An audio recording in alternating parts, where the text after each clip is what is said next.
हाँ जी दोस्तों, welcome back again. अब इस वीडियो में मैं आपको क्या सिखाऊंगा, ये है पार्ट 2 हमारा एसक्यूएल ट्यूटोरियल्स का। ठीक है, प्लेलिस्ट में हमारा पार्ट 2 स्टार्ट हो गया है और इस वीडियो में हम आगे बढ़ेंगे।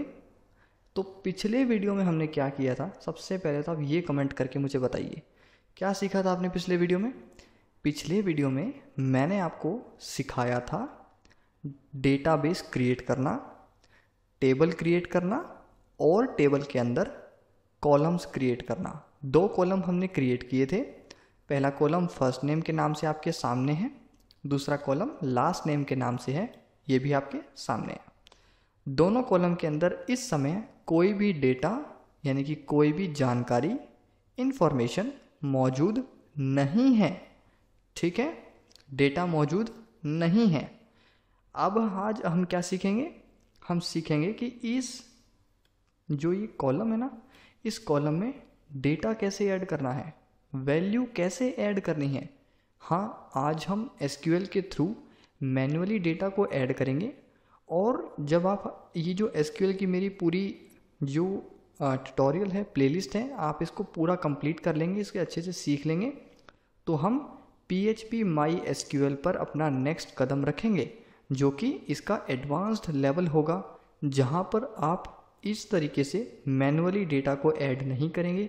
जिस चीज़ का आप बेसब्री से इंतज़ार कर रहे हैं कि कब मैं डेटा डायनेमिकली HTML के बनाए हुए फॉर्म से अपनी वेबसाइट के सर्वर में भेजूँगा, वो दिन बहुत जल्द आएगा दोस्तों। पर उसके लिए आपको पहले ये बेसिक्स को क्लियर करना होगा, राइट। तो बहुत सही है, हमने समझ लिया कि हमने पिछले वीडियो में क्या सीखा था और आज हम क्या सीखने वाले हैं। ठीक है, तो शुरू करते हैं। सबसे पहले क्या रूल होता है, अपने डेटाबेस को सेलेक्ट करना, नंबर 1। नंबर 2 क्या होता है, अपनी टेबल को सेलेक्ट करना। दोनों चीज़ हमने यहाँ कर ली है, टेबल हमने सेलेक्ट कर लिया है। अब हमें बस इतना करना है, हम इसमें अपना SQL स्ट्रक्चर क्वेरी लैंग्वेज का कोड लिखना है। तो मैं 3 बार के बटन पर क्लिक करता हूँ क्योंकि मैंने थोड़ा जूम इन किया हुआ है। ठीक है, तो इसलिए इसने इसको ऐसा हैमबर्गर मेन्यू में कन्वर्ट कर दिया है। यहाँ पर SQL नाम से मुझे एक बटन दिख रहा है, मैं इस पर क्लिक कर देता हूँ। तो यहाँ पर हमारा SQL का जो टेक्स्ट एडिटर है, बाय डिफ़ॉल्ट हमें PHP माई एडमिन सॉफ्टवेयर में जो मिलता है वो हमारे सामने ओपन हो गया है। इस टेक्स्ट एडिटर में हम SQL का कोड लिखते हैं। अभी जो आपके सामने है ये भी एक SQL का कोड है, बट हमें इसकी ज़रूरत नहीं है, राइट। हमें करना क्या है, हमें यहाँ पर डेटा इंसर्ट करना है, डेटा का हमें डालना है। फर्स्ट नेम लास्ट नेम में हमें वैल्यूज़ डालनी है। सपोज़ करो मुझे मेरा नाम डालना है, फर्स्ट नेम में चाहता हूँ कि मोहित ऐड हो जाए, लास्ट नेम में मैं चाहता हूँ कि पांडे ऐड हो जाए। तो ये मैं कैसे करूँगा, इसके लिए हमें कोड लिखना होगा। क्योंकि अभी हमने यहाँ देखिए SQL ट्यूटोरियल्स हमारा पहला डेटाबेस है और डॉट, ध्यान दीजिए, देखिए बड़ा मैंने कहा था कि इस लाइन पर आपने सबसे पहले ध्यान देना है। कोई भी SQL का कोड लिखने से पहले ये हैबिट बना लीजिए कि आज अगर आपको ये हैबिट पड़ गई तो आने वाले टाइम में जब आप प्रोडक्शन पर काम करेंगे, लाइव प्रोजेक्ट्स पर काम करेंगे, तो आपसे मिस्टेक्स नहीं होगी। सबसे पहले तो आपको ये चेक करना है कि आपने सही डेटाबेस सेलेक्ट किया हुआ है नहीं, और उसके बाद डॉट के बाद उस डेटाबेस में मौजूद टेबल का नाम आएगा। तो अभी हमारे पास फिलहाल एक ही टेबल है जिसको हमने सेलेक्ट किया हुआ है, वो है यूज़र्स। तो इसने क्या करा, पहले डेटाबेस का नाम दिया, फिर डॉट के बाद उसने टेबल का नाम दिया यूज़र्स। तो इसका मतलब क्या है कि हम SQL ट्यूटोरियल्स नाम के डेटाबेस में जो यूज़र्स नाम की टेबल है उसको सेलेक्ट किए हुए हैं। यानी कि अब हम जो भी SQL का कोड यहाँ लिखेंगे वो यूज़र्स नाम की टेबल में अप्लाई होगा। ठीक है, वो यूज़र्स नाम की टेबल में बदलाव करेगा। ठीक है, इसका साधारण शब्दों में बस यही मतलब है। तो हमें ये पता चल गया है कि हमने सही डेटाबेस और सही टेबल को सेलेक्ट किया हुआ है, हमें इसी पर काम करना है। तो अब हम आगे बढ़ सकते हैं और अपना कोड लिखेंगे। तो मुझे करना क्या है कि मुझे ना डेटा इंसर्ट करना है। तो मैं बार बार मुझे अपनी जनरल इंग्लिश लैंग्वेज में क्या बोल रहा हूँ, मुझे इंसर्ट करना है, डालना है डेटा। तो उसके लिए हमारे पास पहले से इंसर्ट कीवर्ड हमें मिलता है। तो हम क्या करेंगे, हम लिखेंगे इंसर्ट।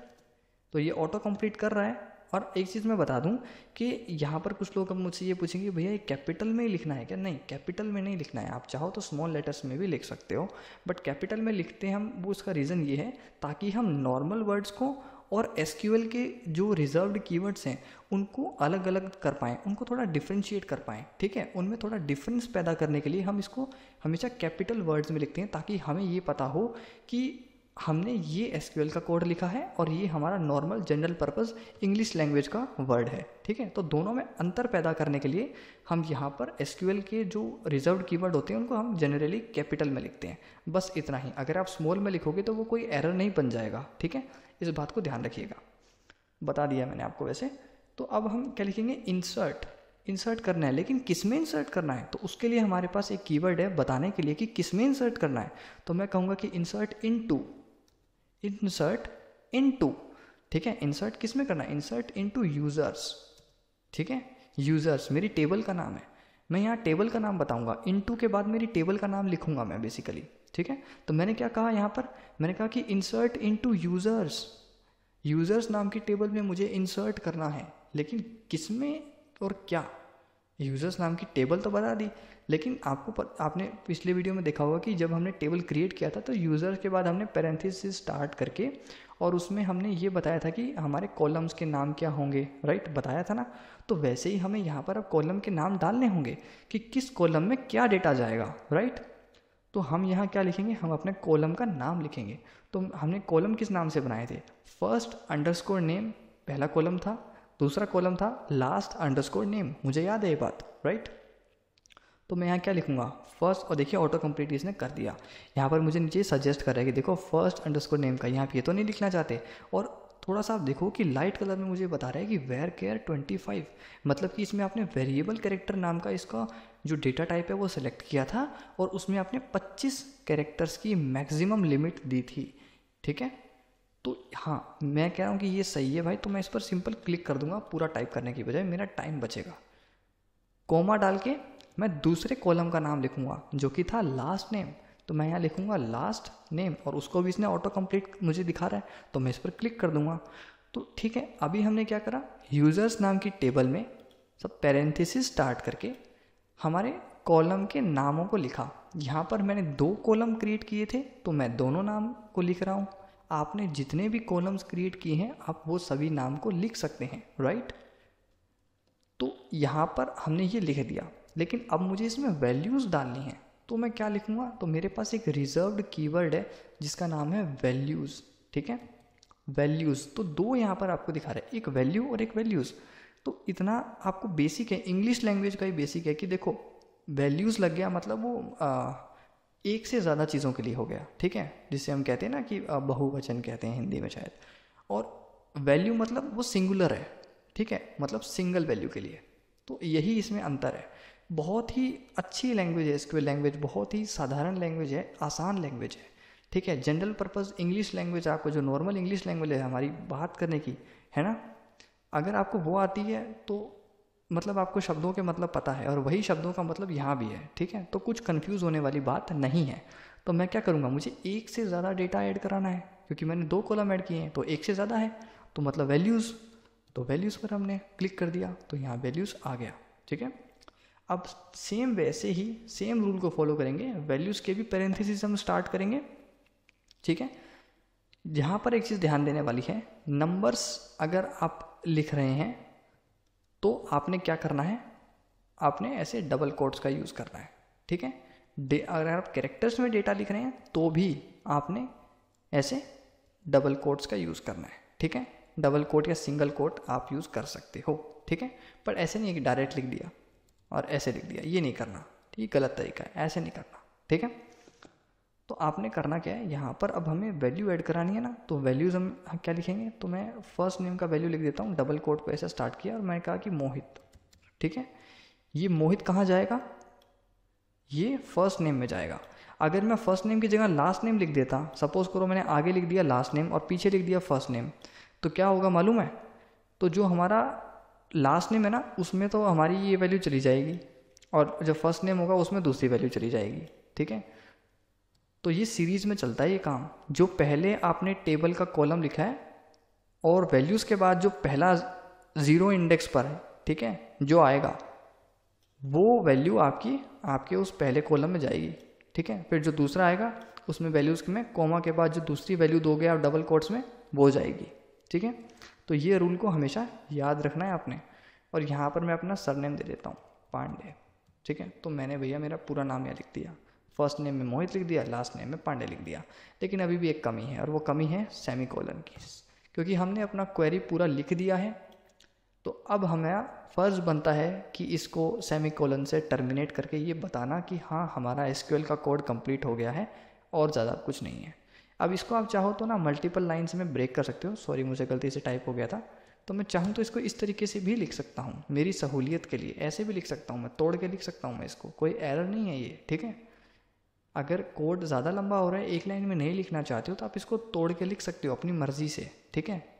लेकिन याद रहे सेमीकोलन हमेशा लास्ट में ही लगाना है, ठीक है। और पैरेंथेसिस का रूल भी ध्यान रखना है। वैल्यूज़ के लिए अलग पैरेंथेसिस लिया गया है, यूज़र्स टेबल के लिए अलग पैरेंथेसिस लिया गया है, कॉलम्स को डिफाइन करने के लिए, ठीक है।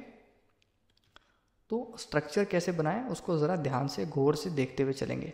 अब यहाँ पर मुझे तो भैया मेरे हिसाब से तो ये कोड एकदम सही दिखाई दे रहा है, इसमें कोई गलती वलती नहीं लग रही है। तो चलिए फिर कोड को रन करके देखते हैं। तो यहाँ पर नीचे हमें गो का बटन मिल रहा है, तो मैं इस गो के बटन पर क्लिक करता हूँ कोड को चलाने के लिए। तो मैंने 3, 2, 1 बूम, कोड हमारा सक्सेसफुली रन हो गया। और रन होने में इसने कितना कम वक्त लिया आप देखिए, 0.0018 सेकेंड्स, यानी कि ये तो मिली सेकेंड्स में भी बहुत कम हिस्सा इसने लिया है। बहुत फास्ट हमारा कोड चल गया। और यहाँ देखिए क्या लिखा हुआ है, 1 रो अफेक्टेड। क्या लिखा रहा है, 1 रो अफेक्टेड, यानी कि एक रो इफेक्ट हुई है। वो मैं आपको अभी समझाता हूँ। मैं यूज़र्स नाम की टेबल पर साइड में देखिए जहाँ हमारे डेटाबेस बने हुए हैं, कर्सर के साथ यूज़र्स नाम की डेटा जो टेबल है उस पर क्लिक करता हूँ तो आपको डेटा देखने को मिलेगा। ये देखिए डेटा देखने को मिल रहा है कि नहीं मिल रहा है। फर्स्ट नेम में फर्स्ट नेम गया, लास्ट नेम में लास्ट नेम गया। तो इस तरीके से मैंने बनाया। तो ये कॉलम में डेटा दिया, लेकिन मैंने एक ही तो रो बनाई, तो इसीलिए उसने मुझे क्या दिखाया था, 1 रो अफेक्टेड। जितनी रोज़ मैं बनाऊंगा, जितना डेटा डालूंगा, ये उतना रोज़ मुझे दिखा देगा, राइट। जितनी रोज़ यहाँ होंगी। तो अभी फ़िलहाल यहाँ एक रो बनी है, ठीक है, और 2 कॉलम है। ये कॉलम है हमारा फर्स्ट नेम लास्ट नेम, ये कॉलम है, और एक रो बनी है जिसमें हमारा मोहित नाम का फर्स्ट नेम है और पांडे नाम का लास्ट नेम है। तो इस तरीके से आप चाहो जितना डेटा स्टोर करा सकते हो। तो आज हमने क्या सीखा कि डेटा कैसे स्टोर कराना है, वैल्यूज़ कैसे ऐड करनी है, राइट। तो इसी के साथ साथ अब मैं आपको और क्या सिखाता हूँ, मैं आपको एक चीज़ और सिखाता हूँ। हम थोड़ा ना और डेटा यहाँ पर ऐड करते हैं। तो मैं अब थोड़ा जल्दी करूँगा, और यहाँ पर आप ज़रा देखना मैं क्या कर रहा हूँ। मैं क्या कर रहा हूँ, इंसर्ट, दोबारा से देखिए, इनटू कहाँ करना है, यूज़र्स नाम की टेबल में करना है। कौन कौन से कॉलम हैं, मैंने कहा फर्स्ट नेम नाम का एक कॉलम है, फिर हमारा लास्ट नेम नाम का एक कॉलम है, ठीक है। अब मैं यहाँ पर वैल्यूज़ डालूंगा, तो मैंने वैल्यूज़ कीवर्ड का यूज़ किया, और फिर पैरेंथेसिस स्टार्ट करूँगा। और मैं यहाँ में ब्रेक कर लेता हूँ अपनी सहूलियत के लिए कि थोड़ा सही दिखे वो, ठीक है। तो मैं कहता हूँ कि यहाँ फर्स्ट नेम में मैं ऐड कर देता हूँ कोई भी नाम मैं रैंडमली ऐड कर देता हूँ। जैसे कि रोहित ऐड कर दिया मैंने, सपोज़ रोहित ऐड कर दिया, कॉमा दे करके मैं दूसरा वैल्यू दे देता हूँ रोहित, सरनेम इसका दे देता हूँ मैं कुमार। तो रोहित कुमार नाम से एक व्यक्ति है, उसको आपने ऐड करना है यहाँ, ठीक है। तो ये वैल्यू मैंने यहाँ दी, सेमीकोलन से मैंने टर्मिनेट किया, ठीक है। और अब मैं इसको कोड को चला देता हूँ। अगर आपको ये थोड़ा अजीब लग रहा है तो कोई बात नहीं, मैं इसको अगर मैं एक लाइन में रख देता हूँ, ठीक है। ये लीजिए, अब शायद आपको ये थोड़ा सही दिखाई दे रहा होगा, ठीक है। तो मैंने अब यहाँ इसको सही तरीके से लिख दिया है, एक लाइन में लिख दिया है, ताकि आप लोगों को समझ में आए कि मैंने किया क्या है। तो मैंने यहाँ पर इंसर्ट इनटू लिखा। इंसर्ट इनटू किस में इंसर्ट करना है, यूज़र्स नाम की टेबल में इंसर्ट करना है। उसके किस किस कॉलम में इंसर्ट करना है, फर्स्ट नेम और लास्ट नेम नाम के कॉलम में इंसर्ट करना है। क्या इंसर्ट करनी है, वैल्यूज़, उसके लिए हमने वैल्यूज़ नाम का रिजर्व कीवर्ड यूज़ किया, और उसके बाद उसके पैरेंथेसिस में हमने अपनी डबल कोट्स में वैल्यूज़ दे करके बताया कि ये वैल्यू ऐड कर दो, रोहित को तो ऐड कर दो फर्स्ट नेम में, लास्ट नेम में ऐड कर दो कुमार, और सेमीकोलन से लास्ट में टर्मिनेट कर दिया। चलिए गो पर क्लिक करते हैं। पर उससे पहले ना मैं क्या करता हूँ, मैं इस क्वेरी को ना कॉपी कर लेता हूँ, ताकि बार बार जब मुझे डेटा ऐड करवाना हो तो मुझे ना इसको लिखना ना पड़े। मैंने इसको कंट्रोल सी से कॉपी कर लिया, और अब मैं क्या करता हूँ, मैं गो पर क्लिक करता हूँ। तो देखिए 1 रो अफेक्टेड, हमने एक और रो ऐड करी है, तो इसलिए 1 रो अफेक्टेड। तो मैं वापस से यूज़र्स नाम की टेबल पर क्लिक करूँगा, तो आप देखिए कि अब हमारे पास टोटल नंबर ऑफ रोज़ क्या है, 2। 2, ठीक है। टोटल नंबर ऑफ रोज हमारे पास 2 है। क्यों है? क्योंकि अब एक और रो ऐड हो चुकी है। एक रो पहले से थी तो हमारी रो 0 से 1 हो गई थी, अभी एक और रो ऐड हो गई है तो हमारे पास टोटल नंबर ऑफ रोज क्या है? 2, और हमारे पास 2 ही कॉलम है। तो ये 2x2 का परफेक्ट सा हमारा एक टेबल बन गया है, राइट। तो अब आप चाहें जितना भी डेटा यहाँ स्टोर करा सकते हैं। तो चलिए, मैंने उस कोड को कॉपी किया था, इसीलिए किया था ताकि मैं थोड़े और कुछ यहाँ पर नाम ऐड कर सकूँ, क्योंकि बाद में हम इसी नाम का, इसी डेटा का इस्तेमाल करके क्वेरीज लगाना सीखेंगे, ठीक है। तो मैं सिंपल या कंट्रोल भी करता हूँ और अब की बार मैं नाम चेंज कर देता हूँ। मैं यहाँ नाम डाल देता हूँ, लेट्स से अमन। अमन के बाद इसका सरनेम हम क्या करें? अमन शर्मा कर देते हैं। चलिए, अमन शर्मा, ठीक है, अमन शर्मा। और यहाँ पर हम अमन शर्मा को ऐड करा देते हैं। तो चलिए, अमन जी डेटाबेस में ऐड हो जाइए सक्सेसफुली, 1 रो अफेक्टेड। अमन शर्मा जी भी डेटाबेस में ऐड हो गए हैं। देखिए, रोहित कुमार के बाद नीचे अमन शर्मा यहाँ पर शो हो रहा है। तो अब फर्स्ट नेम लास्ट नेम में एक और बंदा ऐड हो गया है, ठीक है।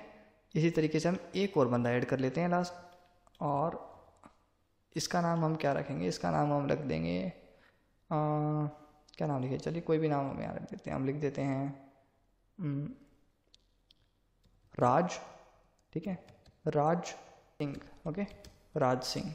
चलो, सक्सेसफुली 15 सेकंड बर्बाद करने के बाद हमें सरनेम पता चल गया। तो राज सिंह यहाँ पर हमने लिखा और हम कहते हैं कि राज सिंह को भी ऐड कर दो, ठीक है। क्वेरी आप देख लीजिए और इन चीज़ों को साथ के साथ कहीं नोट कर लीजिए। तो मैं गो के बटन पर क्लिक करता हूँ, एक और बंदा यहाँ ऐड हो गया है। देखिए, एक और बंदा भी यहाँ ऐड हो गया। तो हमारे पास अब टोटल 4 लोगों के फर्स्ट नेम और लास्ट नेम आ चुके हैं, जो कि अपने आप में डिफरेंट डेटा है, ठीक है।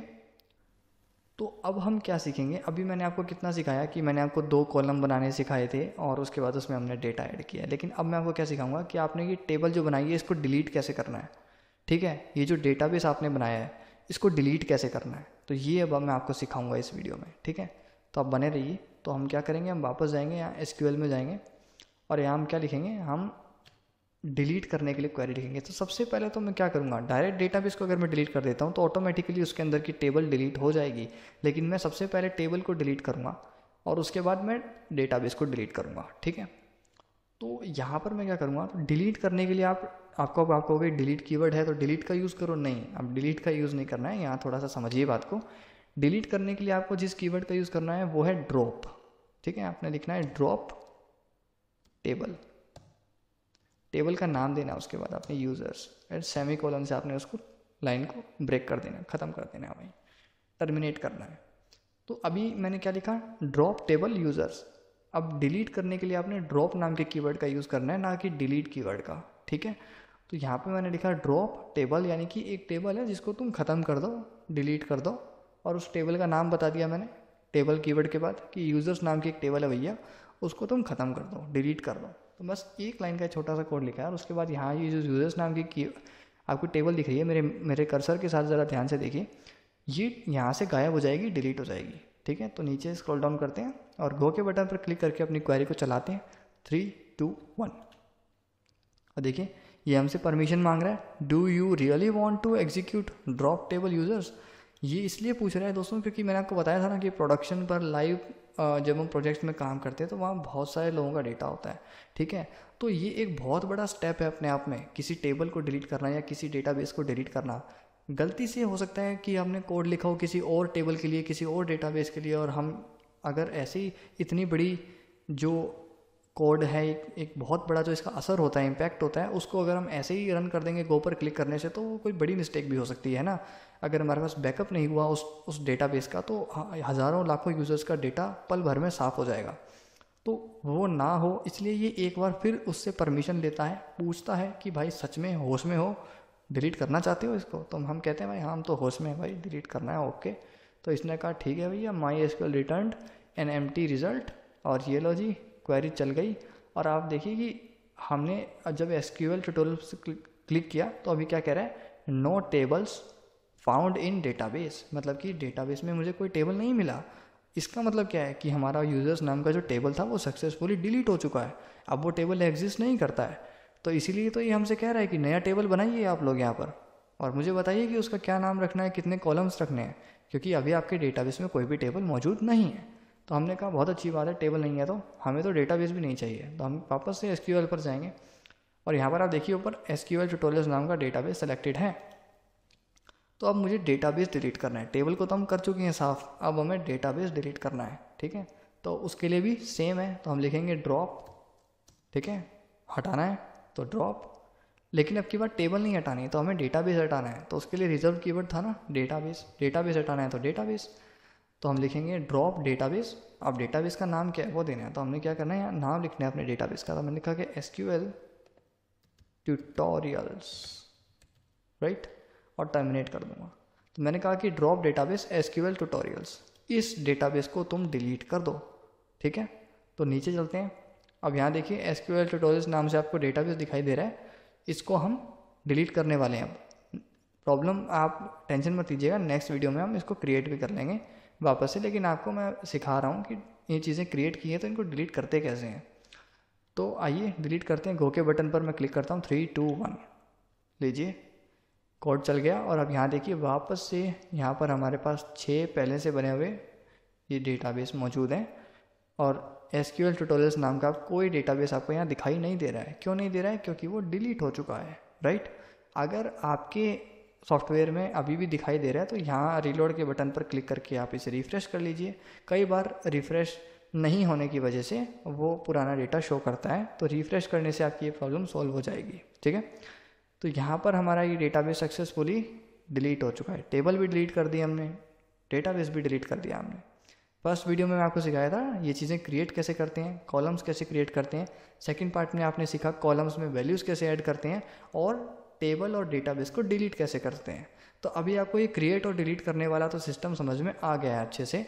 अब हम नेक्स्ट वीडियो में एक से ज़्यादा कॉलम्स लेंगे और मल्टीपल कॉलम्स में डिफरेंट वैल्यू स्टोर कराएंगे, और आगे जा कर के उन वैल्यूज़ के थ्रू क्वेरी लगाना सीखेंगे कि किस तरीके से हम पर्टिकुलर किसी चीज़ के लिए ढूंढ सकते हैं, उस डेटाबेस में डेटा को ढूंढ सकते हैं या फिल्टर कर सकते हैं। कि हमें मान लो किसी पर्टिकुलर बंदे को ढूंढना है हज़ारों लाखों में से, तो हम उसको कैसे ढूंढें अलग अलग चीज़ों के आधार पर, अलग अलग चीज़ों के बेस पर, तो वो सब हम सीखेंगे। ठीक है, तो ये वीडियो को लाइक करना है, शेयर करना है, और इस प्लेलिस्ट को आपने सेव करके रख लेना है अगर आप एसक्यूएल लैंग्वेज सीखना चाहते हैं तो। सो गाइस, मिलते हैं नेक्स्ट वीडियो में, तब तक के लिए गुड बाय।